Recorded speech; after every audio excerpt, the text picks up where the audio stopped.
السلام عليكم. قدمت بعض الفرق التونسية مستويات استثنائية في بعض المواسم، وأكيد في المرات القادمة باش نحكوا على هذه الفرق اللي شرفت الكرة التونسية في وقت من الأوقات. ولكن حديثنا اليوم على شيخ الأندية التونسية، فريق الترجي الرياضي التونسي، الفريق اللي حقق ارقام قياسيه في الالقاب على المستوى المحلي وبرشا نجاحات قاريه. في تونس الترجي الاكثر تتويجا ببطوله الرابطه المحترفه الاولى ب 33 مره، والترجي الاكثر تتويجا بمسابقه الكاس 15 مره، والاكثر تتويجا بمسابقه كاس السوبر 6 مرات. قاريا تحصل فريق الترجي الرياضي التونسي على لقب دوري ابطال افريقيا 4 مرات، وتحصل على لقب كاس العرب للانديه الابطال 3 مرات، وعلى الاقل لقب من كل مسابقه شارك فيها فريق الدم والذهب، طبعا باستثناء مسابقه كاس العالم للانديه.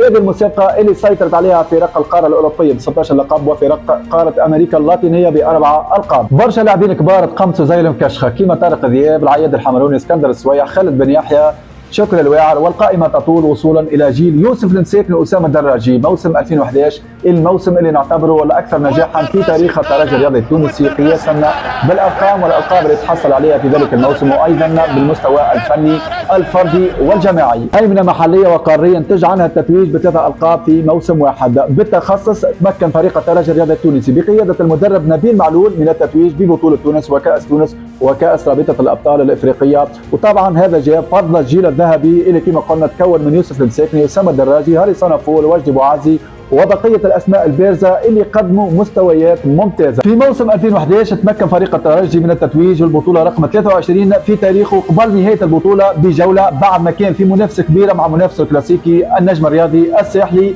هي البطولة الثالثة على التوالي للترجي والأولى لنبيل معلول كمدرب. المنافسة تواصلت بين الترجي الرياضي والنجم الرياضي الساحلي، وهذه المرة كانت على لقب كأس تونس. المباراة النهائية تلعبت في ملعب رادس، وكانت متوازنة بدرجة كبيرة بين زوج فرق هم الأقوى في ذلك الموسم، وبهجوم مركز وبصنعة كبيرة تمكن فريق الترجي من تسجيل هدف الانتصار والتتويج عن طريق أسامة الدراجي. افريقيا، وبعد ما خسر غول افريقيا في الدور النهائي موسم 2010 ضد بي مازيمبي بفضيحة تحكيمية وزيد عليها برشا هفوات دفاعية، عاد فريق الترجي بكاريزما الابطال في النسخة اللي بعدها، اي في موسم 2011 انتصر وسأر من فريق مازيمبي وخرجوا من الدور النصف النهائي، ثم فاز على فريق الوداد المغربي في الدور النهائي بفضل الهدف الخرافي لهاري صنافور، لتتواصل الافراح والفخر للمكشخين في ذلك الموسم. المسابقة الأخيرة في ذلك الموسم كانت على المستوى القاري، أي في كأس العالم للأندية باليابان. مشاركة الترجي لم تكن كما تمناها عشاق الدولة الترجية، خاصة بعد الهزيمة المفاجئة ضد فريق السد القطري وعدم التأهل للعب مباراة الدور النصف النهائي